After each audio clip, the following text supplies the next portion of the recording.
नमस्कार दोस्तों। उत्तर प्रदेश के विधानसभा उपचुनाव के परिणाम के बाद बहुजन समाज पार्टी की अध्यक्ष मायावती जी ने एक प्रेस कॉन्फ्रेंस में गंभीर आरोप लगाए हैं। उन्होंने कहा है कि ईवीएम के माध्यम से फर्जी वोट डाले जा रहे हैं। जब तक चुनाव आयोग इस फर्जीवाड़े पर सख्त कार्रवाई नहीं करेगा तब तक उनकी पार्टी कोई उपचुनाव नहीं लड़ेगी। आपको बता दें, बहन मायावती जी ने आगे कहा कि उपचुनाव में सरकारी मशीनरी का दुरुपयोग हुआ है और लोगों में ईवीएम के गलत इस्तेमाल की चर्चा है। यह बीएसपी को कमज़ोर करने की साजिश है, जिसके लिए बहन जी ने चुनाव आयोग से अपील की है कि वह फर्जी वोटिंग रोकने के लिए ठोस कदम उठाएं। उन्होंने आगे कहा कि बीएसपी समर्थक बहकावे में न आए, विरोधियों से सावधान रहें, हमें एकजुट होकर रहना है। सुनिए क्या कुछ कह रही बहन जी। जो में विधानसभा आम चुनाव के साथ साथ खासकर उपचुनावों में तो अब ये कार्य काफ़ी खुलकर किया जा रहा है और ये सब हमें हाल ही में हुए यूपी के उपचुनाव में काफ़ी कुछ देखने के लिए मिला है।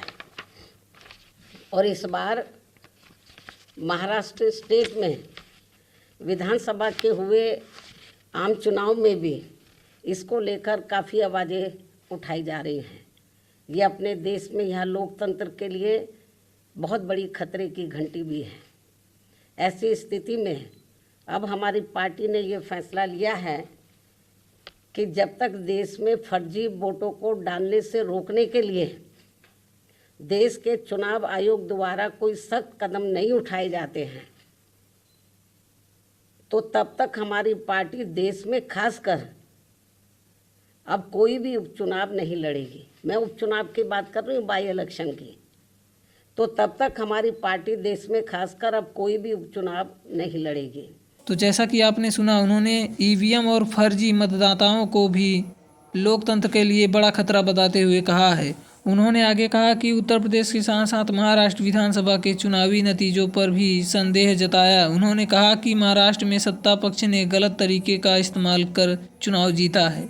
यह लोकतांत्रिक मूल्यों के खिलाफ है। इसको लेकर जनता से आवाज़ें आ रही है, ऐसा उन्होंने कहा है। जब तक चुनाव आयोग इस पर कोई फैसला नहीं कर देता, हमारी पार्टी बीएसपी आगे से कोई उपचुनाव नहीं लड़ेगी। उनका सबसे बड़ा दावा यही है कि इस पर सबसे बड़ी धांधली होती है, इसके लिए हम उपचुनाव नहीं लड़ेंगे।